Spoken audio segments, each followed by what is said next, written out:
Hi dear students, இன்னைக்கு நம்ம பார்க்க போகிற டாபிக் என்னன்னா ஃபாரடே லா ஆஃப் எலக்ட்ரோலைசிஸ். இதுக்கு முன்னாடி நிறைய பேர் எலக்ட்ரோலைசிஸ் ப்ராசஸை எக்ஸ்பிளைன் பண்ணியிருந்தா கூட ஃபாரடே தான் வந்து பார்த்தீங்கன்னா எலக்ட்ரோலைசிஸ் ப்ராசஸை குவான்டிடேட்டிவ் வேல எக்ஸ்பிளைன் பண்ணார்.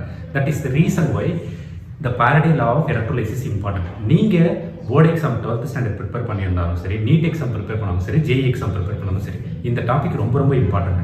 சரி, ஃபர்ஸ்ட் எலக்ட்ரோலைசிஸ்னா என்ன அப்படின்னா, நம்ம ஒரு அயனிக் காம்பவுண்டை லிக்விட் ஃபார்மில் எடுத்துக்கிறோம். அதில் நம்ம எலக்ட்ரிசிட்டியை பாஸ் பண்ணுறோம். அப்படி எலக்ட்ரிசிட்டியை பாஸ் பண்ணும்போது அதில் இருக்கிற அயான்ஸ், இப்போ சே ஃபார் எக்ஸாம்பிள் இதில் Na ப்ளஸ் இருக்குது. இந்த Na ப்ளஸ் வந்து பார்த்தீங்கன்னா Na கன்வெர்ட் ஆகுது பற்றி அதை தான் நம்ம என்னன்னு சொல்கிறோம் அப்படின்னா எலக்ட்ரோலைசிஸ்.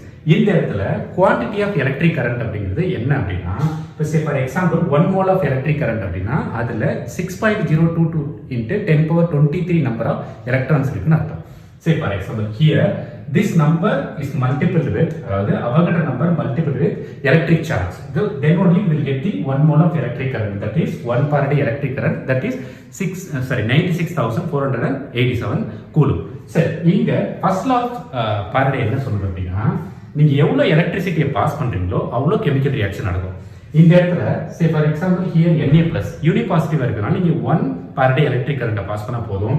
அதுவே Mg2 + Al3+ அப்படின்னா இந்த இடத்துல 2 எலக்ட்ரான் தேவைப்படுது, இந்த இடத்துல 3 எலக்ட்ரான் தேவைப்படுது. That is the reason why you are passing 2 farad electric current and 3 farad electric current. When it comes to second law of Faraday, second law of Faraday வரைக்கும் என்ன சொல்றாங்க அப்படின்னா, நீங்க same amount of electric current தான் pass பண்றீங்க, but there is a different substance there. இப்போ இந்த இடத்துல வந்து பாத்தீங்கன்னா உங்களுக்கு Na பிளஸ் இருக்கு, Mg2 பிளஸ் இருக்கு, Al3 பிளஸ் இருக்கு. அப்போ டிஃபரெண்ட் எலக்ட்ரோட்ல சேம் குவான்டிட்டி ஆஃப் எலக்ட்ரிசிட்டியை பாஸ் பண்ணும்போது அங்க எவ்வளவு சப்ஸ்டன்ஸ் எலக்ட்ரோட்ல டெபாசிட் ஆகும் அப்படின்னா that will be equal to equivalent weight. So இந்த இடத்துல ஈக்குவலன்ட் வெயிட் எப்படி ஃபைண்ட் அவுட் பண்ணோம் அப்படின்னா, அலுமினியத்தோட மோலார் வெயிட்டை 3 ஆல் டிவைட் பண்ணுங்க, பிகாஸ் ஆஃப் 3 பிளஸ் சார்ஜ். இங்க மெக்னீசியத்தோட மோலார் வெயிட்டை 2 ஆல் டிவைட் பண்ணுங்க, because the charge is 2 plus. When it comes to unipositive ions, the molar weight and equivalent weight going to be equal.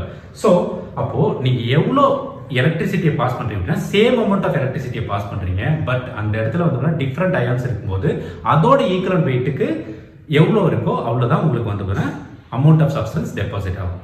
So இந்த video பிடிச்சிருக்குன்னு நான் நம்புறேன். இந்த video பிடிச்சிருந்தா like பண்ணுங்க, ஷேர் பண்ணுங்க, நம்ம சேனலை சப்ஸ்கிரைப் பண்ணிக்கோங்க. தேங்க்யூ.